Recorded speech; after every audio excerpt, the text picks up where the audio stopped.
Tech lost 7 of its starting position players and 2 starting pitchers at the end of last season. I spoke with head coach Paul Johnson, and he told me that the emphasis this week at practice is on playing hard and playing fast. And with a team that's seen so many changes in the offseason, Ramsey may be just what the Thrashers need to help them reach the postseason. Well, as for the game tonight, obviously a very tight matchup so far, doing well controlling things in your own end and keeping the shots on goal down, allowing Chris Mason time to see the puck. Are you happy with the defensive coverage so far? Yeah, so far pretty good. Obviously, it's a new system, a new coaching staff. Thrash's absence has clearly had a negative effect on both the team's performance and disappointed fans. Well, fans are reading a lot about this philosophy of go you have and the emphasis you place on team-wide scoring. Tell me, what can Thrashers fans expect from a Craig Ramsey coached team this season? The number one thing, and I always say, it's easy, simplest terminology is go. We want the players to get up the ice. A win tonight will send the Dream to their first WNBA Finals in franchise history.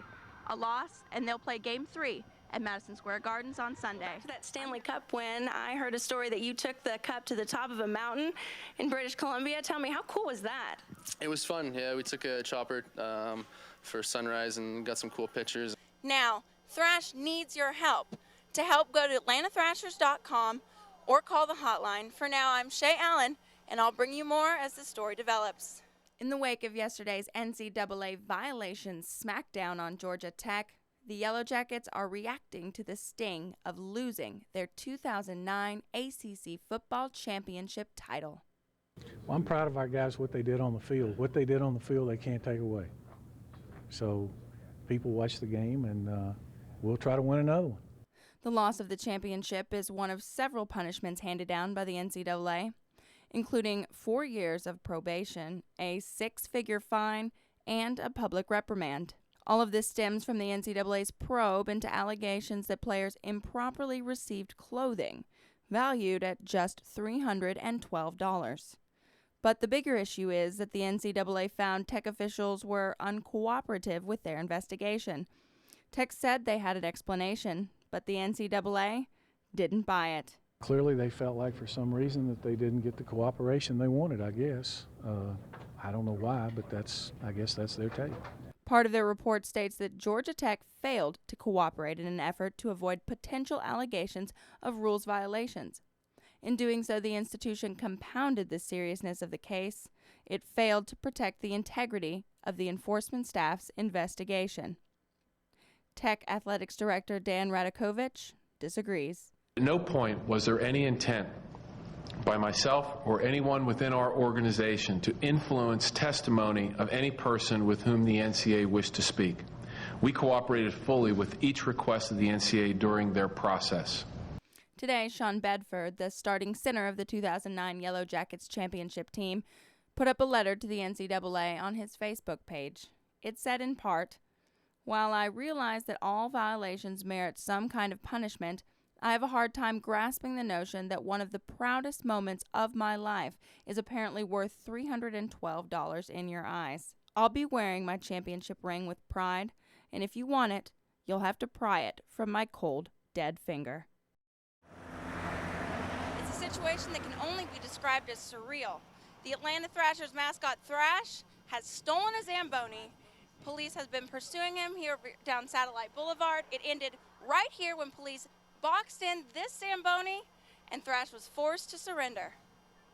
Well, we received a report of a stolen Zamboni, and we put out a lookout for a green and white Zamboni. An officer located it right here at the intersection and gave a short chase. He eventually stopped, and the officers were able to arrest the suspect. The general manager of the Duluth Ice Forum was the first to notice that the Zamboni was missing. I do my normal routine. I come in and check my mechanical room, come to the Zam room, I look, my machine's gone. Have no idea what's going on with my machine. Got to make a police report. This is craziness. 911, state your emergency. Someone stole my Zamboni. A Zamboni? You know what a Zamboni is? It looks like a tractor. There's a big bird on it. His name is Thrash. Stole my machine, or at least he took my machine. Come on, man, I need my machine back. And this bird that, who knows if he knows how to drive my machine, is out on the road with it somewhere. Sir, I need you to calm down. Now, it's easy for you to say calm down. It's my machine. The low-speed pursuit caught many Atlanta commuters by surprise. I was driving to work, and I seen a big bird driving a big green machine up the road, and I stopped and called the policeman. Still a lot of unanswered questions at this point. What we do know is Thrash is here in this very cop car. He's going to be on the way to the Gwinnett County Jail. What we do know is that he is scheduled to be arraigned in the next few hours. We hope to get a statement from the Atlanta Thrashers regarding this incident. Stay tuned to AtlantaThrashers.com where we'll bring you all the updates. And again, I'm Shea Allen with this Thrashers special report. Ben Davis says his story is about life, about living it, and living it to the fullest. 2.5 years ago, I was 360 pounds and really in a deep depression, to be honest. And one morning I woke up and I said, you know, I've got to get my life together. So Ben started running and blogging about it.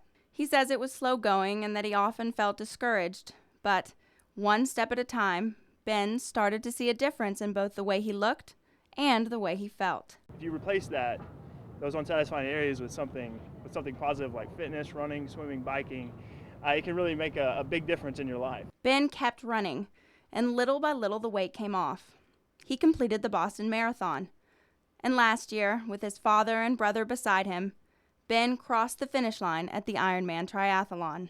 Now he's traveling the nation in a 40-day, 31-city tour with his new organization, the Do Life Movement. And here in Atlanta, Ben has inspired others to change their lives. It's a total different life. Just get up and move.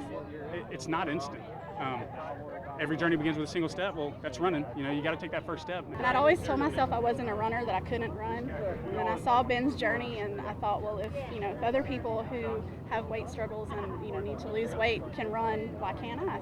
And the results are well worth the hard work.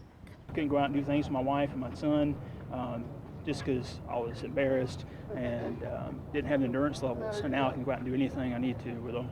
It's not just about losing the weight, but about getting your life back.